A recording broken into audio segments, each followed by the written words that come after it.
You probably asked this question to yourself recently. Should I keep renting or should I buy a home in Seattle in today's market? Now, with rent prices rising, mortgage rates hovering around 6.2 to 6.3%, as well as with home prices stabilizing, the question has never been more important before, and it is as of today. In today's video, I'll walk you through the real numbers, the pros and cons of buying versus renting, and what makes sense for you in 2025. Now stick around until the very end. I'll also share a free rent versus buy calculator that'll show you exactly when it makes sense to buy in your situation. Hey, Ravi Ramachandran with the Rams Group here. We help buyers, sellers, and investors across the Seattle and Eastside areas make confident and informed real estate decisions. If you are thinking about buying your first home or relocating to Seattle, my contact information is in the description below. Feel free to call, DM, or book into my calendar, and I will help you figure out your best next step. Before looking at the scenarios, let's see what's happening in the Seattle market with respect to rents in 2025. Let's start with the prices. Now, rents as of late 2025, the average one bedroom in Seattle rents for around $2,150 a month, and a two bedroom sits near $2,900. And while the rental growth has slowed a bit, it's still trending upward by about 2 to 3% annually. Now, combine that with limited inventory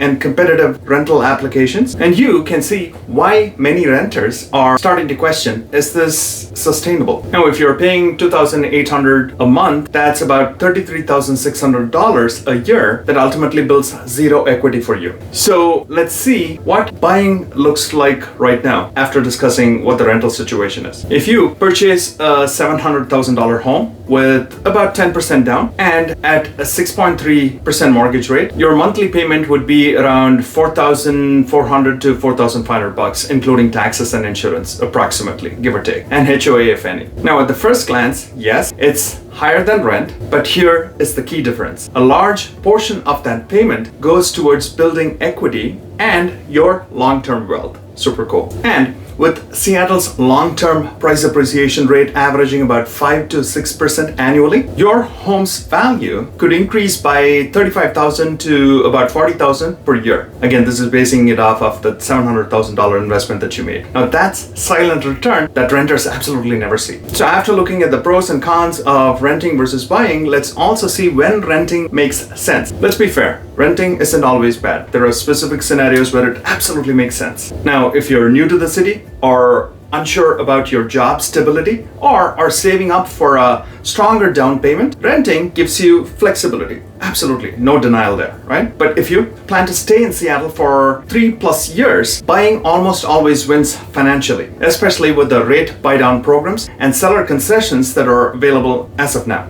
Now, I always tell my clients, renting buys you time, but owning builds your future. Stark difference. Now let's look at a real Seattle example, rent versus buy over 5 years. Let's run the numbers quickly. If you rented for 5 years at say $2,800 a month, assuming small annual increases, you'll spend around $175,000 total. That is gone forever. Yeah. Now, if you buy the same $700,000 home and hold it for 5 years with appreciation, you could gain around $150,000 in equity plus pay down $60,000 approximately in principal. Win, win, win everywhere. And that totally is about a $210,000 swing in your net worth. Don't pass it up. Now imagine owning that same home for 10+ years. You're not just buying a house, you're buying stability and wealth building alongside. So after looking at all the data, is it rent or buy in Seattle in 2025?